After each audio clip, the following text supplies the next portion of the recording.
Et si Lady Diana était encore en vie aujourd'hui, laquelle de ces deux belles-filles préférerait-elle? Sans verser dans la fiction, l'on peut se poser la question. D'ailleurs, Kate et Meghan se sont souvent livrées à une sorte de guerre de communication pour revendiquer le titre de parfaite héritière de Lady Di. Alors, en place, on compte les points.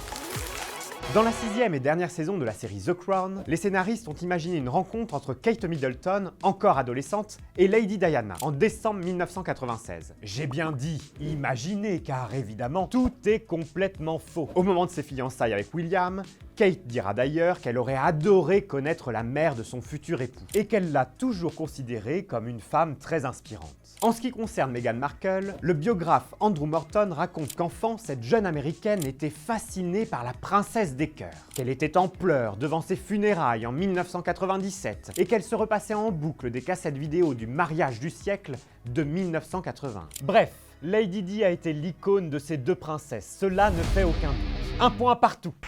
C'est sur le terrain du style que la princesse de Galles et la duchesse de Sussex se disputent le plus souvent l'héritage de Diana. Toutes deux se sont plus d'une fois inspirées des tenues de Lady Di. Manteau tartan, col Claudine, robe à pois, je vous laisse juger qui porte le mieux ce look, ou encore celui-ci. Kate a quant à elle hérité de la bague de fiançailles de Lady Di, tout un symbole. Ce qui n'empêche pas Meghan d'arborer régulièrement des bijoux, bracelets ou boucles d'oreilles ayant appartenu à la mère du prince Harry. Mais en matière de look, le point revient à Kate. Quand en mars 2021, Meghan Markle se confiait sur le divan d'Oprah Winfrey, on a immédiatement comparé cette interview vérité à celle accordée par Lady Di à l'émission Panorama en novembre 1995.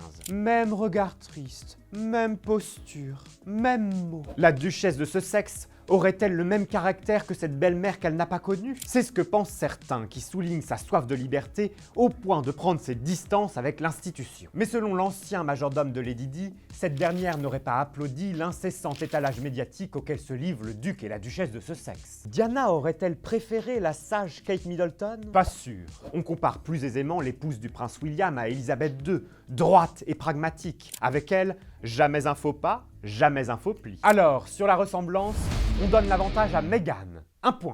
Diana a révolutionné l'institution monarchique sur de nombreux aspects, et notamment sur l'éducation des enfants. Avant elle, jamais une femme de la famille royale ne s'était consacrée en priorité à son rôle de mère. Diana avait à cœur d'emmener ses fils à l'école et de faire diverses activités avec eux. Kate et Meghan font de même. La princesse de Galles a un emploi du temps allégé pour pouvoir passer du temps avec George, Charlotte et Louis. Et Meghan a raté le couronnement de Charles III pour fêter le 4e anniversaire de son fils Archie. Un point chacune. Après la disparition d'Elisabeth II, Kate est devenue princesse de Galles, un titre qui n'avait pas été porté depuis, je vous le donne en mille, Lady Di. Mieux encore, la parfaite Catherine est en passe de devenir la nouvelle princesse des cœurs. Elle est adorée par les Britanniques, alors que Meghan est tout en bas des sondages de popularité. Alors, un point de plus bien mérité pour Kate. Verdict, c'est bien elle, la véritable héritière de Diana.